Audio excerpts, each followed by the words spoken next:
Part 1. Hatshepsut Wu Zetian, and the calm art of ruling while everyone hates you. Hey guys. Tonight we're going to do something very gentle, very slow, very historically questionable in terms of emotional stability. So dim the lights. Put your phone face down. Let your brain loosen its grip on the day. And let's quietly drift into the lives of some of the most powerful women leaders in history. These are women who ruled vast empires, commanded armies, outlived rivals, and did it all while being absolutely surrounded by men who insisted this was a terrible idea. Which honestly makes it even more impressive. We're not rushing tonight. There will be no shocking twists. No dramatic music cues. Just a long, soft walk through ambition, politics, dynasties, and the kind of personal stress that comes from running an empire while everyone's waiting for you to fail. So let's start very far back. In the warm, sandy, paperwork-heavy world of ancient Egypt. Hatshepsut was not supposed to be pharaoh. That was the first problem. She was born around 1500 BCE into the royal family, which sounds glamorous until you remember that Egyptian royal families were basically one long, awkward family reunion that never ended. She was a princess, wife, a regent, and eventually she looked around and said very calmly, "Actually, I'll just be pharaoh." Course she did. The official pharaoh was a small boy at the time. Her stepson. Too young to rule, too young to argue, and too young to stop her from quietly absorbing all the power while pretending this was temporary. And then, stop being temporary. Hatshepsut didn't seize power in a dramatic coup. No assassins. No blood-soaked palace floors. She just slowly stayed. Year after year. Title after title. Until one day everyone woke up and realized she was wearing the crown, using the full royal titles, and had absolutely no intention of giving them back.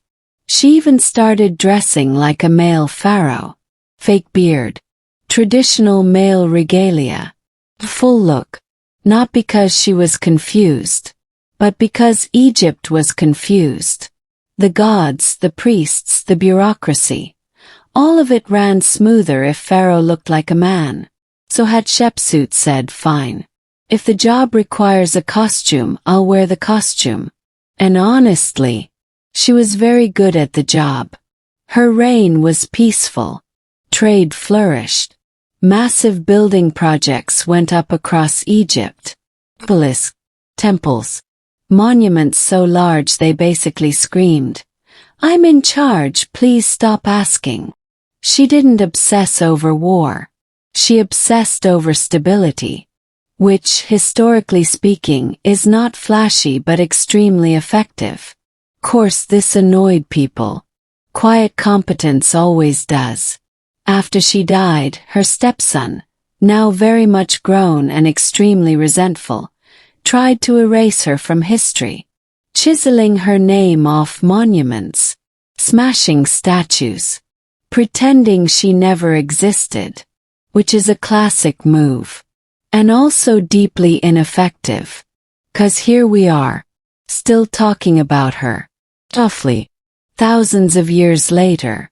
Let's gently drift east now, cross deserts, cross time, into imperial China, and into the life of Wu Zetian. Wu Zetian's story begins the way all relaxing bedtime stories begin. As a teenage concubine in the emperor's harem. Very soothing. She entered the palace young, observant, and absolutely not planning to stay in the background. When the emperor died, she was supposed to live out her days quietly as a Buddhist nun. Peaceful ending. Soft fade out. She declined. Instead, she returned to the palace. Became the consort of the next emperor. Then the empress. Then the regent. Then, eventually, the only woman in Chinese history to officially declare herself emperor. Not empress. Emperor. Because titles matter. Wu Zetian ruled during the Tang dynasty, one of China's most culturally rich and administratively complex periods. Which meant ruling wasn't just sitting on a throne and looking wise. It was endless officials, endless reports, endless men insisting she was unnatural, immoral, and definitely going to bring cosmic disaster. She listened, she smiled, and she removed them from power, sometimes politely, sometimes permanently. Wu Zetian was accused of cruelty. Yes, she could be ruthless, but she was also incredibly effective. She expanded the civil service exam system, promoting officials based on merit rather than family connections. She supported agriculture. She stabilized borders. She ruled longer and more competently than many of the men who criticized her, which probably didn't help their mood. Court historians later described her as monstrous, power-hungry, unnatural, a woman who dared to rule alone, which is usually how history describes women who didn't ask permission. She died peacefully, removed from the throne but not erased. Her reign officially corrected after her death, but never forgotten. And honestly, that's a theme. Now let's float west again.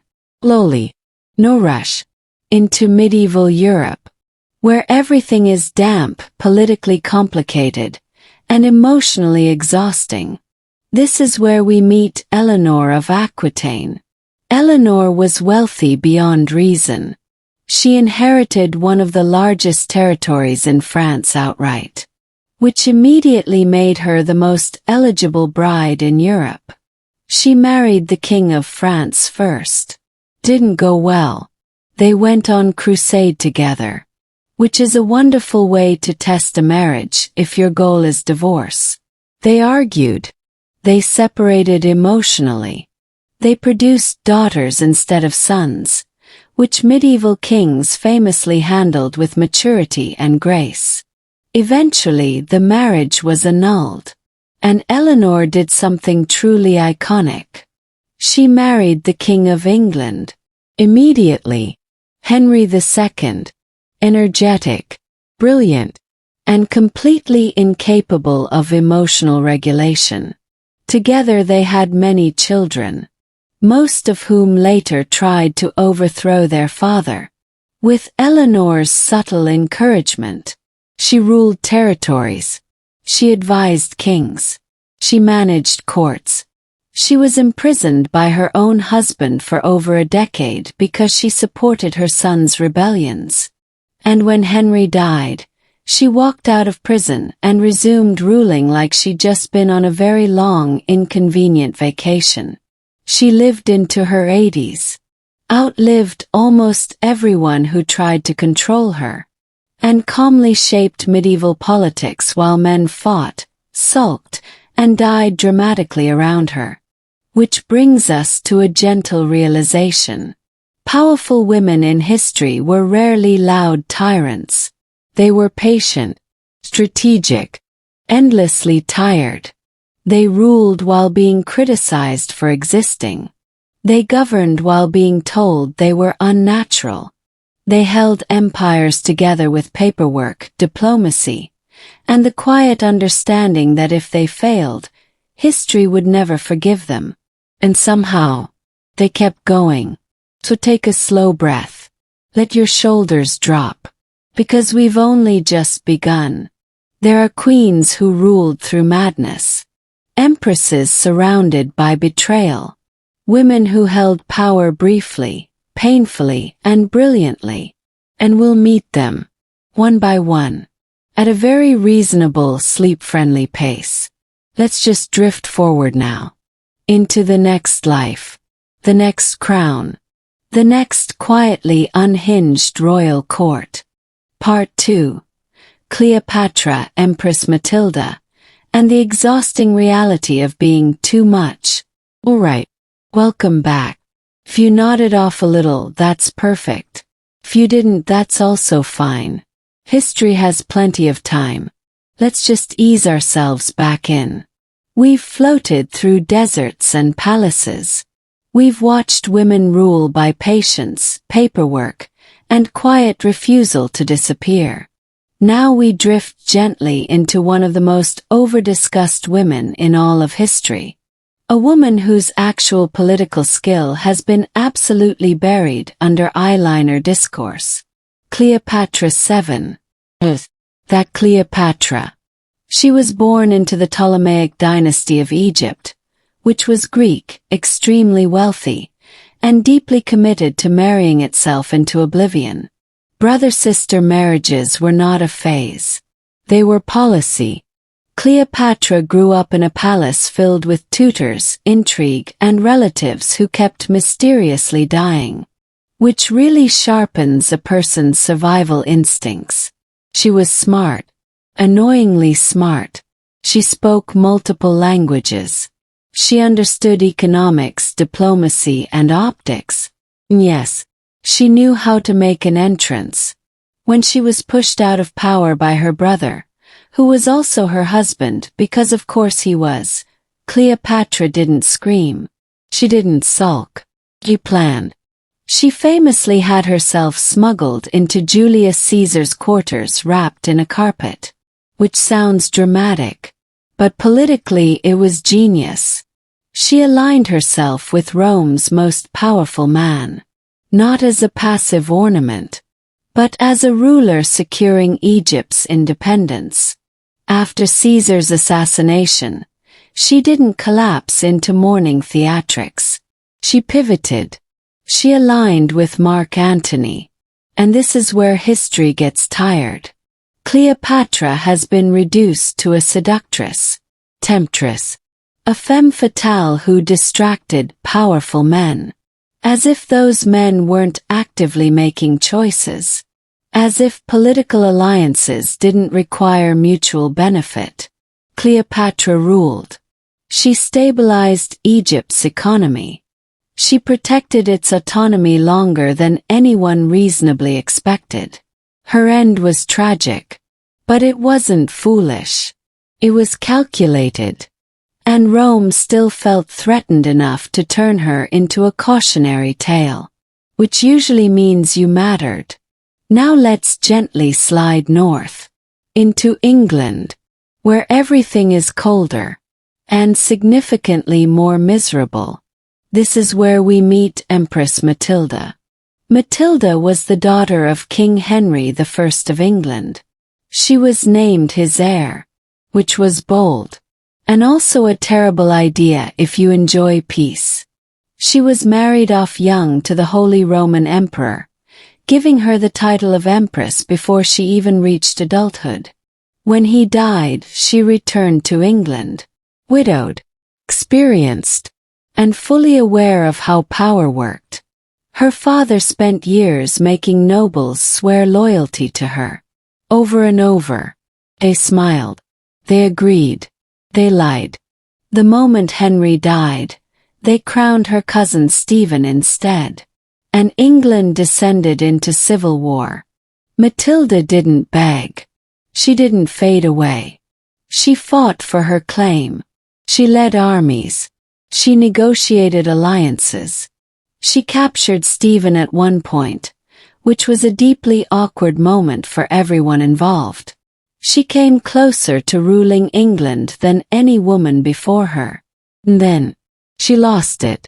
Not because she wasn't capable, but because medieval politics were built on vibes.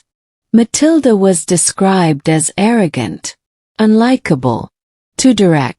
In other words, she behaved like a king. London rejected her. Support crumbled. The war dragged on. She never officially wore the crown. But her son did. Henry II. And through him, her bloodline ruled England for generations. Which is a very quiet kind of victory. Now let's soften the lights even more. And drift toward Russia. Cold. Endless. Emotionally intense. Catherine the Great enters the room. Catherine was not Russian, which everyone noticed. Constantly. She was born a minor German princess. Married off to the future Tsar Peter III. Peter was unfortunate.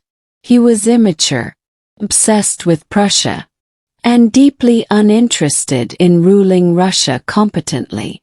Catherine watched, waited, learned, and then staged a coup. Very efficient one. Peter was removed, briefly alive, then inconveniently dead.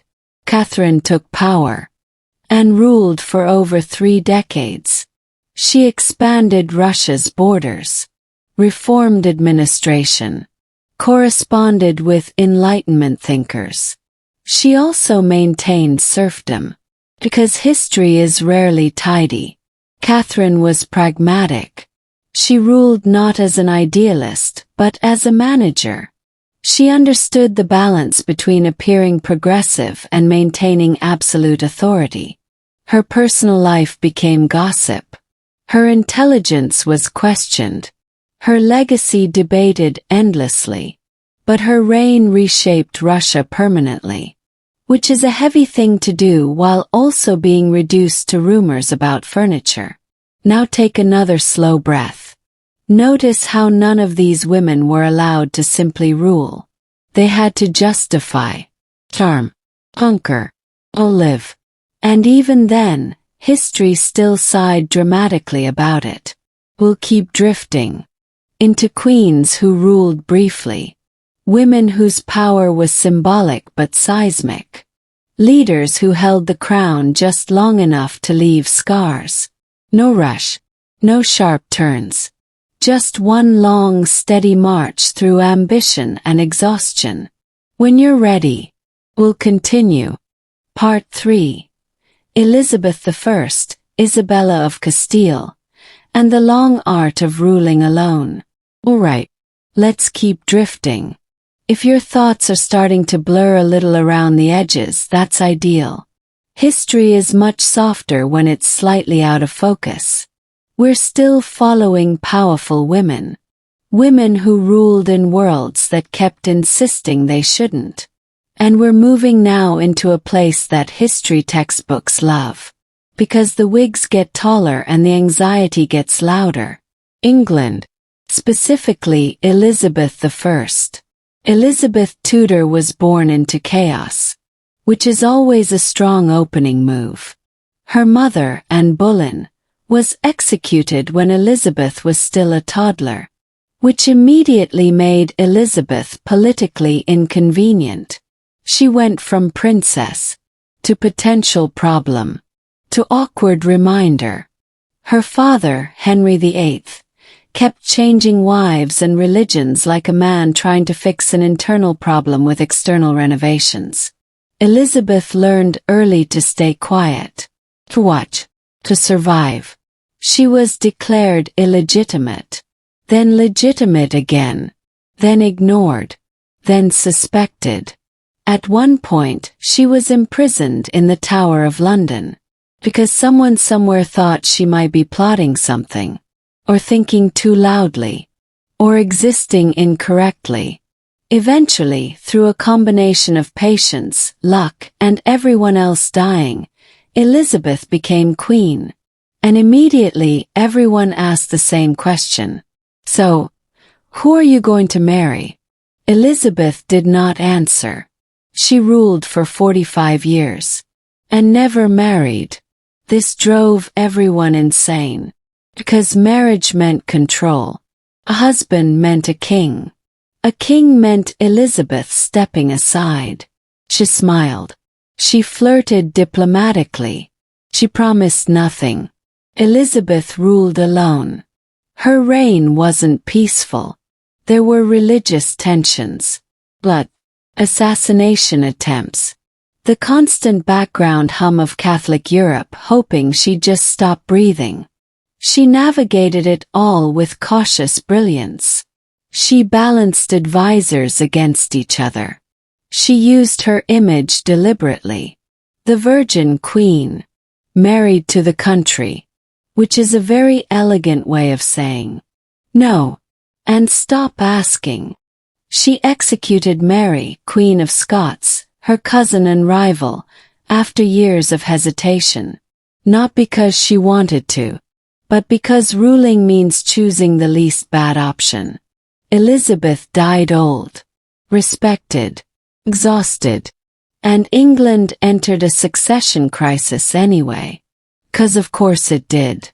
Now let's gently slide south, into Spain, where power smelled like incense and anxiety. Isabella of Castile did not inherit a united Spain. She helped invent it. She married Ferdinand of Aragon. Partnership, a joint monarchy, which sounds equal, but required constant negotiation. Isabella was deeply religious, intensely focused, and absolutely convinced that unity required conformity. She ruled Castile with a firm, methodical hand, reformed laws, strengthened the monarchy, yes, authorized the Spanish Inquisition. This is the uncomfortable part. Isabella believed she was saving souls. History remembers the suffering. She also sponsored Christopher Columbus, which changed the world permanently. Not gently, not cleanly. Isabella's reign reshaped Europe and the Americas. She did not live to see the full consequences. She died believing she had done God's work. History once again had mixed feelings. Now let's slow it down even more. Let's move into the quiet, suffocating corridors of the Habsburg dynasty. Maria Theresa of Austria never planned to rule. But her father, Charles VI, spent years insisting she should. He passed laws, signed documents, made every major power in Europe agree that his daughter could inherit. They agreed. They smiled. They lied. When he died, Europe immediately attacked her. The War of Austrian Succession began because no one believed a woman should rule such vast territories. Maria Theresa was young, pregnant, and suddenly at war with half the continent. She cried in meetings, which historians love to mention. She also raised armies, negotiated alliances, and refused to surrender. She lost some territory. She kept most of it. She ruled for 40 years, had 16 children, and used them all as diplomatic tools. Marriage treaties everywhere. Maria Theresa was conservative, maternal, deeply controlling. She reformed education, improved administration, and maintained absolute authority. She was not a revolutionary. She was a survivor, which historically gets less applause but more longevity. Now pause for a breath. Notice how these women ruled differently. Some through charm, some through faith, some through paperwork and endurance. None of them were allowed to be ordinary. They had to be symbols, but exceptions, and they carried that weight quietly. We're not done yet. There are queens who ruled briefly and burned out. Women who held power only as regents. Leaders remembered more for tragedy than policy. We'll meet them too. But not quickly. Never quickly. Just let the story keep moving. Like a long, dim hallway with portraits on the walls. And when you're ready, we'll drift on to the next crown. Part 4. Marie Antoinette, Queen Victoria, and the soft collapse of expectations. Alright, still with me. Or at least still adjacent to consciousness. That's good. We've moved through queens who ruled by strategy, patience, and sheer refusal to step aside. Now we begin to slide into a different kind of power. The kind that comes with crowns. But not control. Because not every powerful woman actually gets to use her power. Some are simply handed expectations. and then blamed when the system collapses under them. So let's begin in France, where everything is elegant and doomed. Marie Antoinette was born an Austrian archduchess, which immediately made her suspicious. She was married off at 14 to the future Louis XVI, 14, which is far too young to be responsible for international diplomacy, fashion trends, and the emotional well-being of a nation. She arrived in Versailles alone, foreign, watched constantly. Her husband was kind, awkward, and deeply uninterested in intimacy for reasons no one could fully agree on. 4 years, the marriage was unconsummated, which meant no heir, which meant whispers, which meant pressure. Marie Antoinette did what many overwhelmed teenagers would do. She escaped into distraction. She played games. She gambled. She spent money. She dressed beautifully. Versailles loved spectacle, so she gave them spectacle, and then blamed her for it. Pamphlets circulated. Rumors grew. She was accused of extravagance, betrayal, and crimes she never committed. Let them eat cake, she supposedly said. She did not say that. But it didn't matter. When the French Revolution arrived, it didn't need accuracy. It needed a symbol. Marie Antoinette became that symbol. She tried to advise her husband, tried to negotiate, tried to escape. None of it worked. She was executed quietly. Tired. 37 years old. History remembers her as frivolous, which is easier than admitting how thoroughly the system failed everyone involved. Now let's move gently forward in time, into an empire that actually did manage to survive its queen, Queen Victoria. Victoria became queen at 18. Teeny, serious, suddenly in charge of the largest empire the world had ever seen. She was sheltered, inexperienced, and immediately surrounded by men eager to guide her. She learned quickly. Victoria married Prince Albert, and genuinely loved him, which surprised everyone. Albert became her partner in governance, advised policy, organized her papers, smoothed her rough edges, and then he died. Victoria collapsed inward. She wore black for decades, withdrew from public life, ruled from a distance, and yet, the empire expanded. Industry boomed. Britain reshaped the globe. Victoria remained queen for 63 years. She became a symbol, a grandmother, a moral standard, even as her personal life was ruled by grief and isolation. Her children married into every major royal house in Europe, spreading hemophilia and unresolved trauma across the continent, which is not a metaphor. Victoria ruled less through action and more through presence. Her longevity stabilized Britain. She died full of honors, and deeply misunderstood. Now let's slow down again. Power doesn't always look like command. Sometimes it looks like endurance.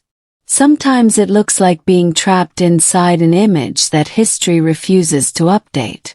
And sometimes, it looks like ruling through someone else. So let's drift briefly into Regency. Women who governed while waiting. Catherine de' Medici ruled France behind her sons. 3 of them. All weak. All short-lived. She navigated religious wars, court intrigue, assassination plots. She was blamed for violence she tried and failed to contain. History labeled her manipulative, poisonous, scheming, which usually means she was competent. Then there's Empress Dowager Cixi of China. She entered the palace as a concubine, gave birth to an heir, and quietly positioned herself as regent. She ruled China for nearly half a century. Through rebellion, foreign invasion, internal decay, she balanced tradition and reform just long enough to keep the Qing dynasty breathing. And when it finally collapsed, history blamed her. Because someone had to. Now take another slow breath. Notice the pattern. When women rule well, they're invisible. When they rule poorly, they're monstrous. When systems fail, they become convenient explanations. And yet, they ruled anyway. They endured. They managed. They held the center just long enough for history to keep moving. We still have more to meet. Women who ruled briefly. Women who ruled in crisis. Women whose power lasted only moments, but echoed for centuries. We'll keep going. Slowly. Toughly. Just let the crown pass to the next tired head. Part 5. Indira Gandhi, Golda Meir, and the quiet weight of modern power. Alright. Still drifting. By now the crowns have changed shape. The palaces have electricity. And the paper cuts are from memos, not parchment. Power hasn't gotten easier. It's just gotten louder. So let's move gently into the 20th century, where women finally begin to lead nations without pretending to be someone's regent, widow, or symbolic placeholder. And where the pressure somehow gets worse. We'll begin in India. Indira Gandhi was born into politics the way some people are born into weather. It was just always there. Her father, Jawaharlal Nehru, was one of the architects of independent India. Prime Minister. Visionary. And emotionally distant in that way only historically important fathers can be. Indira grew up around meetings, movements, and expectations she didn't ask for. She wasn't groomed to rule so much as assumed to belong there, which can be its own kind of burden. When she became Prime Minister in 1966, many dismissed her as a placeholder, a quiet daughter, compromise candidate. They were very relaxed about it. Indira did not stay relaxed. She centralized power, crushed rivals, outmaneuvered her own party, and slowly became one of the most dominant figures in Indian politics. She nationalized banks, led India through war, oversaw the creation of Bangladesh, and then declared a state of emergency. Civil liberties were suspended, opposition silenced, power consolidated further. Supporters called it necessary.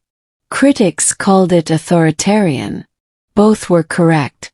Indira Gandhi ruled with certainty. And certainty in a democracy always makes people nervous. She was assassinated by her own bodyguards in 1984. Killed by men she trusted. Her death didn't end the political dynasty. Deepened it. And India still debates her legacy. Which is what happens when power actually matters. Now let's drift westward. Across continents. Into Israel. Golda Meir did not look like a world leader. Which annoyed everyone involved. She was blunt, unpolished, and sounded like someone's very tired aunt who'd already explained this twice. She became Prime Minister in 1969. At a time when Israel was young, tense, and permanently braced for conflict. Golda led during the Yom Kippur War. A sudden, devastating surprise attack. She made decisions quickly, under pressure, with limited options. Some of them worked, some of them failed. After the war, criticism mounted. She accepted responsibility and resigned, which is still rare enough to feel historical. Golda Meir didn't seek power for symbolism. She didn't perform leadership. She governed. Exhaustedly. She once said she could forgive the Arabs for killing Israeli children, but not for forcing Israelis to kill theirs. It's not a quote meant to inspire. It's a quote meant to haunt. And that's often closer to the truth. Now let's slow things even further. Because modern power doesn't come with crowns. Comes with scrutiny, endless commentary, and very little forgiveness. Margaret Thatcher enters the room. And everyone immediately has opinions. Thatcher became Prime Minister of Britain in 1979. She was decisive, ideological, and completely uninterested in being liked. She privatized industries, confronted unions, fought a war in the Falklands. She ruled firmly, coldly, with absolute belief in her vision. Supporters admired her strength. Critics felt crushed beneath it. She was called the Iron Lady, which was meant as an insult, and then embraced enthusiastically. Thatcher ruled for over a decade, reshaping Britain permanently. And when she fell quietly, removed by her own party. No drama, no spectacle, just the end of certainty. Now pause. Notice how different this feels from queens and empresses. There are no divine rights here. No crowns to hide behind.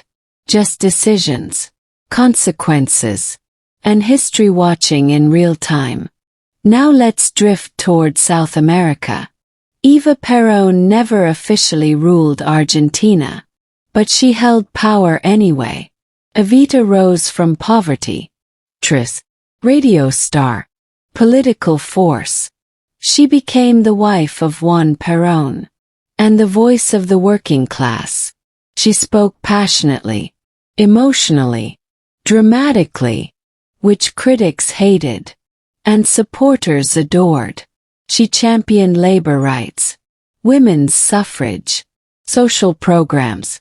She died young, 33, and became immortal. Her image outlasted her policies.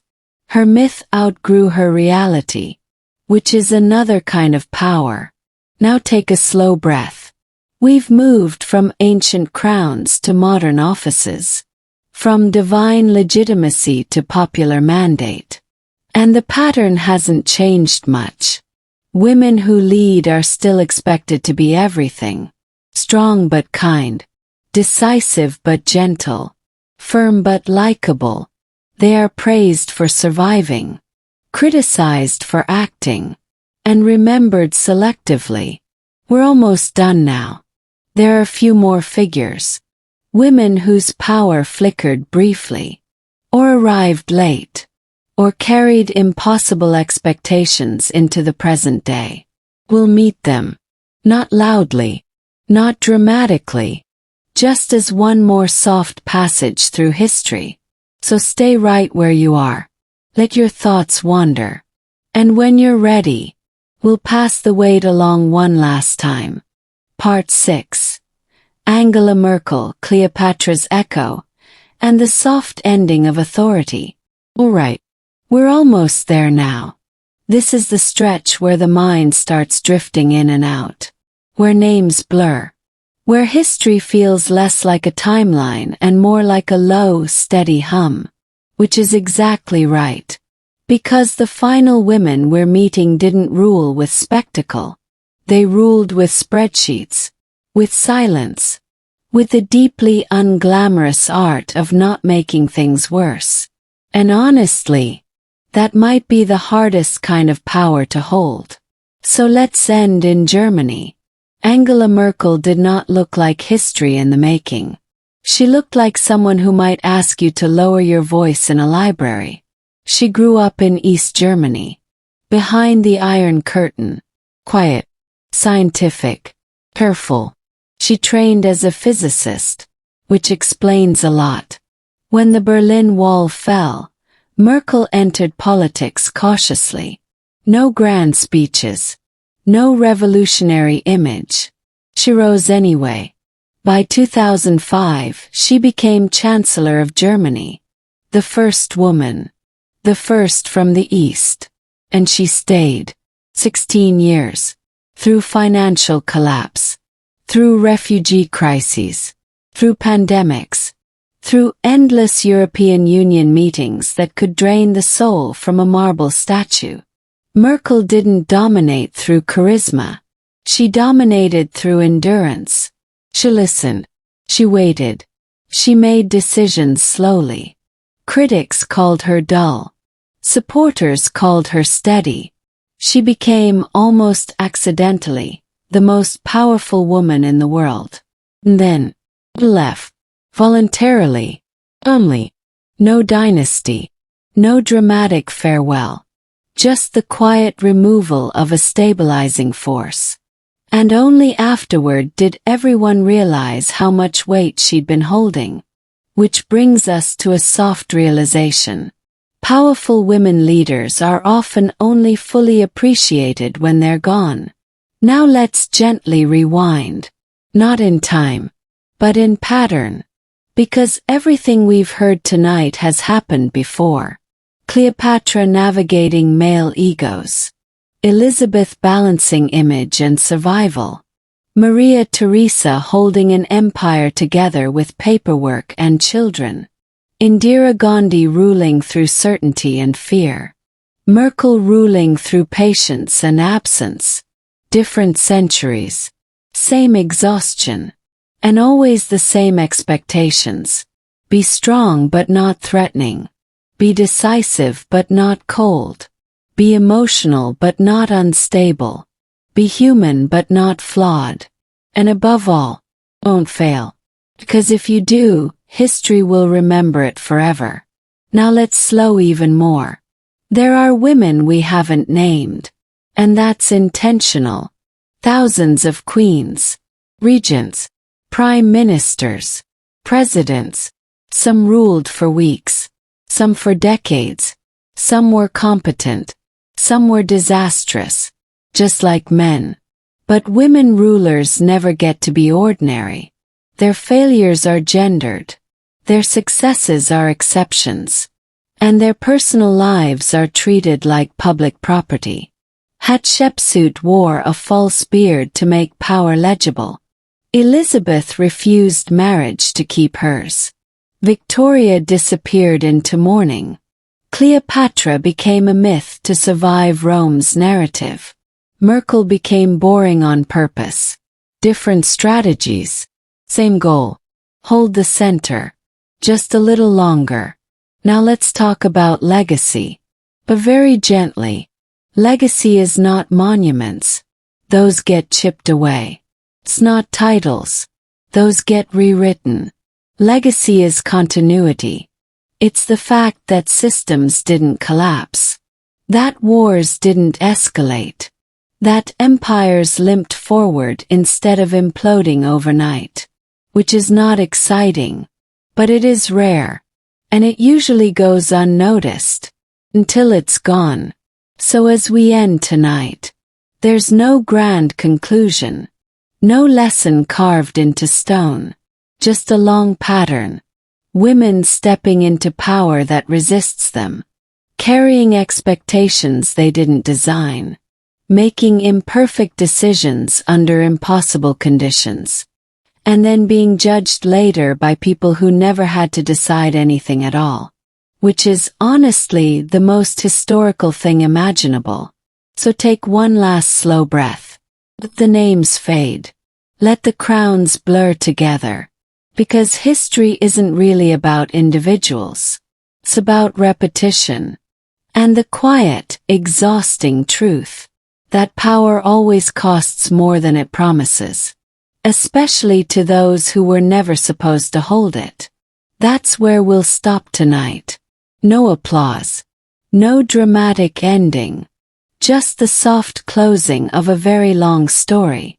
And if you drift off somewhere along the way, that's perfectly fine. History will still be here when you wake up. Part 7. The ones history forgot to clap for. Alright, we're still going. which is very on brand for history. Just when you think it's done, it quietly clears its throat and keeps talking. So let's stay right where we are. Eyes closed if you want. Lights low.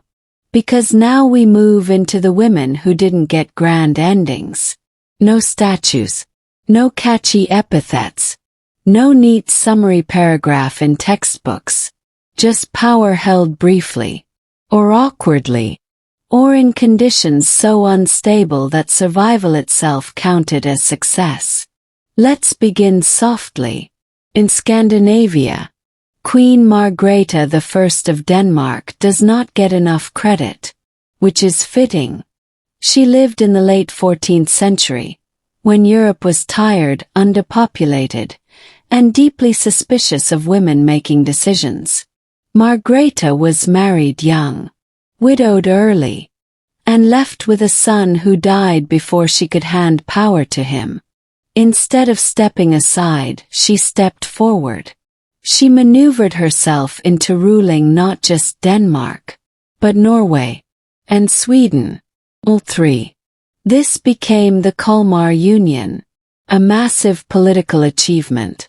She ruled as regent, because calling herself queen of everything would have made people nervous. She didn't rule loudly. She didn't conquer dramatically.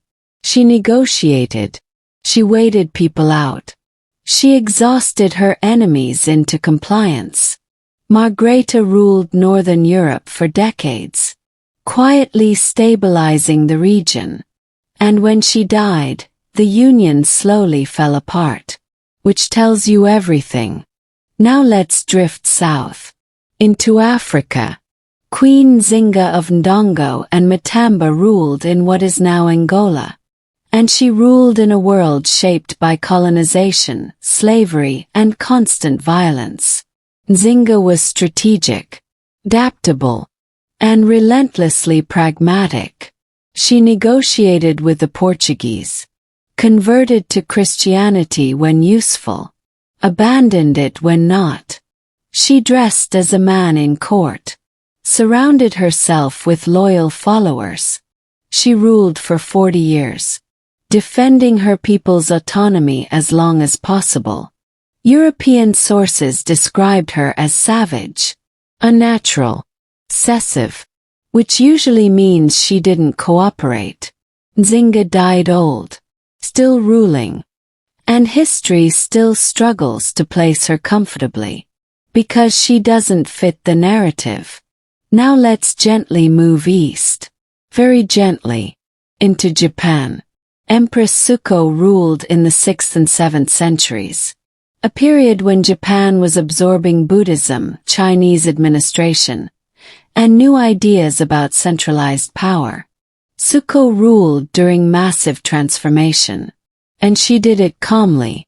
She supported reforms, backed religious change, oversaw modernization before the word existed. She ruled for over 30 years.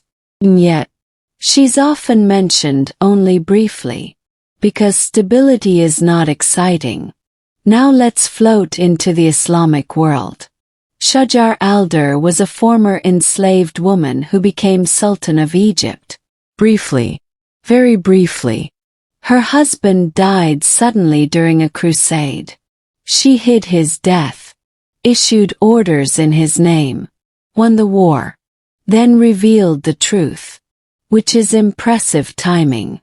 She ruled outright for a short time, minted coins in her name, held authority openly, and was removed almost immediately, because medieval politics could tolerate competence, but not symbolism. Still, for a moment she ruled one of the most important regions in the world. And that moment mattered. Now pause again. Notice how power flickers here. It appears, stabilizes something, and then it's pushed aside. Not because it failed, but because it wasn't allowed to continue. Let's move closer to the present. Ellen Johnson Sirleaf became president of Liberia in 2006. Africa Africa's first elected female head of state. She inherited a country devastated by civil war, economically ruined, socially fractured. She focused on debt relief, rebuilding institutions, stability over spectacle. She was criticized constantly, from all sides, which is how you know she was doing real work. She left office peacefully, which is still an achievement worth whispering about. Now take a breath. All of these women share something subtle. They weren't trying to be remembered. They were trying to get through the day. They managed crises, prevented collapses, held systems together with limited resources and endless resistance. History prefers drama, prefers downfall. It prefers men with swords and women with scandals. But real power is usually quiet and exhausting. So as we begin to wind down again, let this part blur. Let the names fade together. Because they were never supposed to stand out individually. They were supposed to function. And they did. Briefly. Imperfectly. Humanly. We can keep going if you want. There are always more women history forgot to sit with. But for now, just let the noise dim. Power doesn't need applause. It rarely gets it. Just keeps going. And so do we. Part 8. The Last Queens Standing and the Gentle Fade of Authority. Alright. Still here. At this point, history is less a story and more a low, steady tide. Keeps coming in. Keeps pulling back. And it never really explains itself. So let's finish this the way history usually does. Not with an ending, but with a soft thinning out. These are the women who ruled at the edges of eras. The last of something. Or the first, but too early to be comfortable. And they carried power the way you carry something fragile and heavy at the same time. Let's begin with the last reigning empress of China. Empress Longyu did not want to rule, which is usually how these things go. She was married into the Qing dynasty, surrounded by ritual, hierarchy, and decay. By the time she held authority, the empire was already collapsing. Foreign powers were circling. Revolutions were brewing. The old system was tired. Longyu served as regent for the child Emperor Puyi, a little boy in a palace that no longer mattered. She made one quiet decision that changed everything. She signed the abdication papers. No speeches, no defiance, no dramatic last stand. Just a signature. The Qing dynasty ended. 2,000 years of imperial rule in China quietly folded itself away. She died not long after, barely remembered. But without her, the transition would have been bloodier. That's the kind of power history rarely pauses for. Now let's drift south. Into the final days of monarchy in Hawaii. Queen Liliuokalani ruled a kingdom that was being slowly, politely taken from her. She was educated, musical, deeply committed to her people. When foreign businessmen, backed by American interests, moved to overthrow the Hawaiian monarchy, she chose restraint. She could have called for violence. She didn't.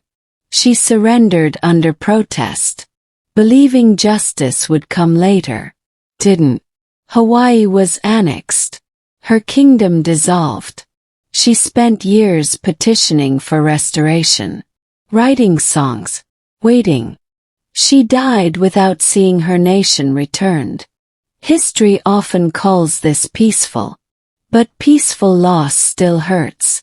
Now let's move into a monarchy that refused to die quietly. Queen Ranavalona III of Madagascar ruled during French colonization. She was young, surrounded by advisors, and trapped in a system designed to fail her. The French abolished the monarchy, exiled her, paraded her through Europe as a curiosity. She lived out her days away from her homeland, a queen without a kingdom, which is a very specific kind of loneliness. Now pause again. These women didn't fall because they were weak. They fell because the world around them changed faster than power could adapt. And history blamed them anyway. Now let's return briefly to republics. Benazir Bhutto became Prime Minister of Pakistan twice. Young, charismatic, surrounded by expectation. She inherited her father's legacy. And his enemies. Her time in office was marked by instability, corruption accusations, and constant pressure. She was dismissed, returned, dismissed again, and eventually assassinated. Her death became a symbol, her life a warning. Now let's slow this even further, because by now, power is exhausting just to listen to.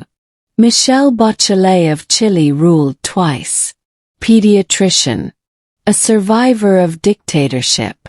She governed with caution, focused on social reform, accepted criticism without spectacle.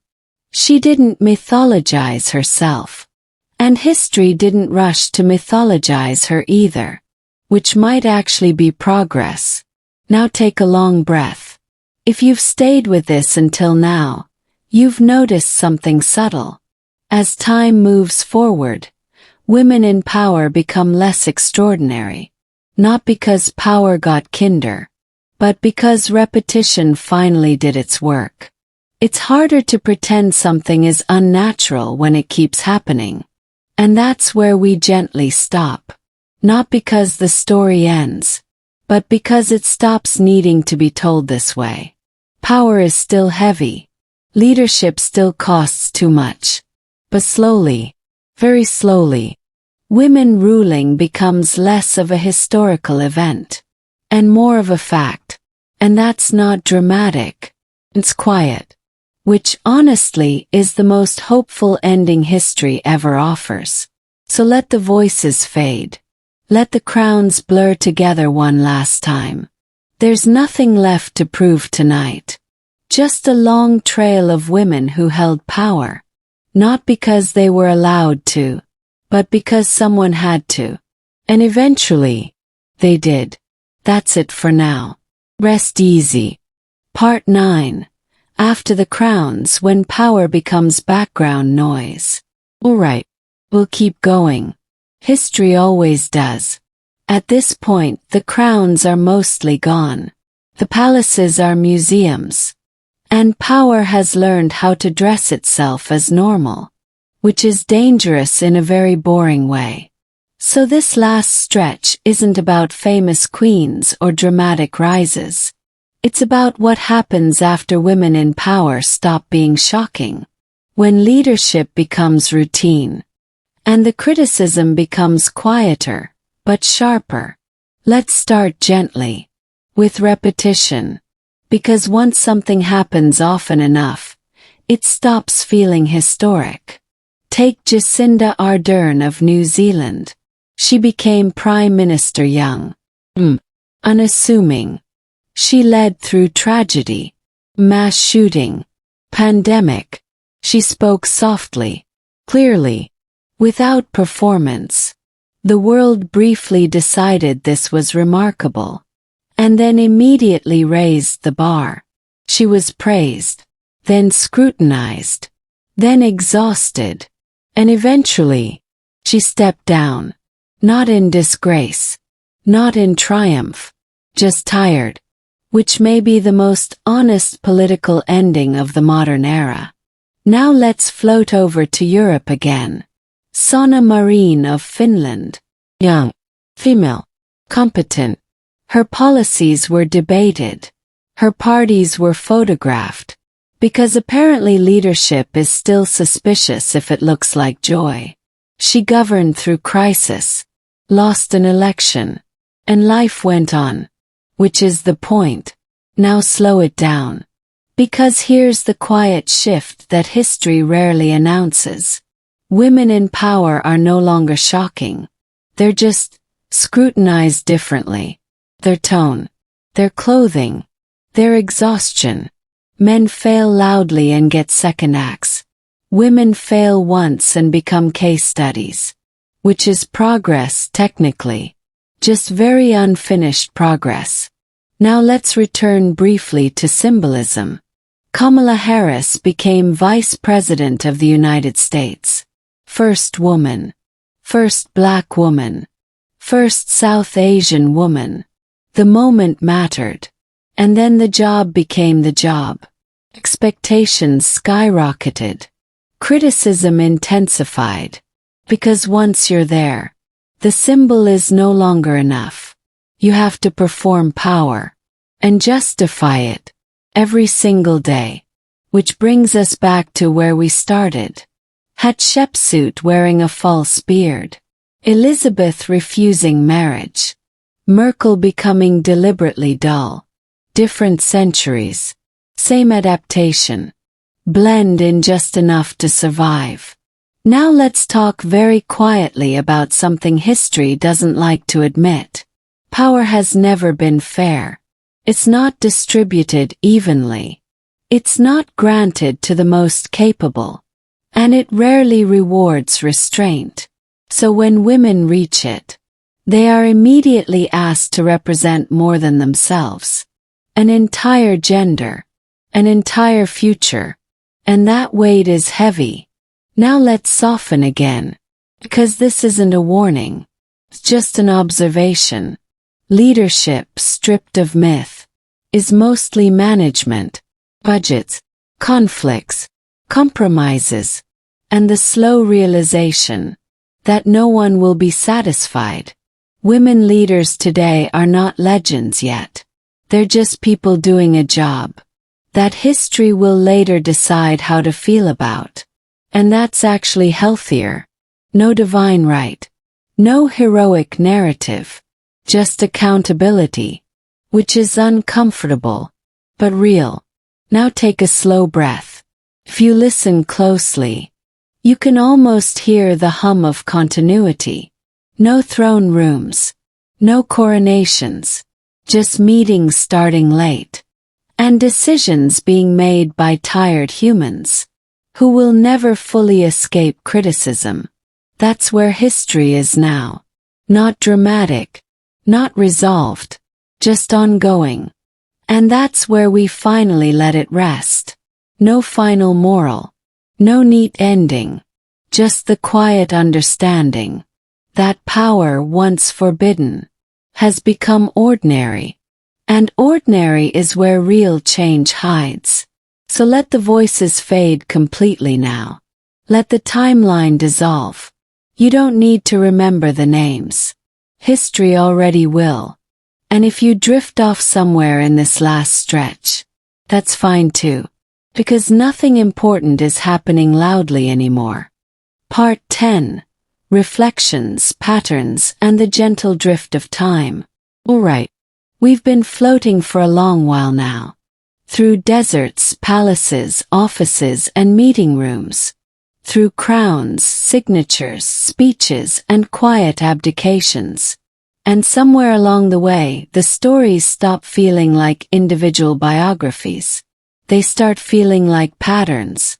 Like a soft hum of repetition across centuries. That's what this final section is about. Not individual women. Not dramatic events. Just the subtle, persistent rhythm of women in power. Notice a pattern. Hatshepsut wore a beard to stabilize her reign. Elizabeth Tudor refused marriage to retain hers. Cleopatra smuggled herself into power wrapped in carpet. Indira Gandhi centralized authority in a young democracy. Merkel made consensus quietly dominant for 16 years. And Jacinda Ardern eventually left office quietly. Tired but respected. Different continents. Different centuries. Same truth. Power is heavy. Disproportionately so for women. And survival is as important as triumph. Now think softly about expectations. For most of history, women were not supposed to rule. They were supposed to marry, bear children, decorate courts, and occasionally advise a husband politely. Every deviation from that expectation has been remarkable, sometimes celebrated, sometimes erased, sometimes quietly remembered, but always exhausting. Now let's drift through consequences. Every empire, every government, every kingdom has been shaped by women who were underestimated by allies, by enemies, by their own families, and still somehow they persisted. Persistence is quieter than conquest. It doesn't make headlines. It doesn't inspire epic paintings. But it changes everything anyway. Now take a deep breath. Notice the continuity. The weight of leadership hasn't changed. The scrutiny hasn't changed. The personal cost hasn't changed. What has changed is expectation. Women leaders today are more common. They are still judged differently. Still asked to perform more than their office demands. Still expected to embody more than anyone reasonably should. And yet, they persist, quietly, tirelessly, without needing a crown to legitimize them. Now imagine the past and present merging. Hatshepsut, Elizabeth, Cleopatra, Indira Gandhi, Merkel, Ardern, all lined up in slow, quiet procession, each learning the same lessons. How to survive expectations. How to wield authority without invitation. How to remain human under impossible pressure. And then fade. Not dramatically. Not tragically. Just fade. That's the final lesson. Leadership is never easy. It's rarely glamorous. It's always heavy. But history has shown, can be endured. And that endurance, soft and steady, is a story worth knowing. So now, as the light dims, as your eyelids grow heavier, and as the hum of centuries lulls you forward, let the story rest. No applause. No dramatic closure. Just the long, gentle continuation of women holding power. Across time, across place, across expectation. And in that quiet, there's something timeless. Rest now. History will wait. The crowns, the signatures, the offices, they are all just markers. The women who held them, they are the rhythm, pulse, the gentle, persistent force that keeps the world moving, even when no one is watching. And with that, we end tonight. Sleep gently. History will whisper again tomorrow.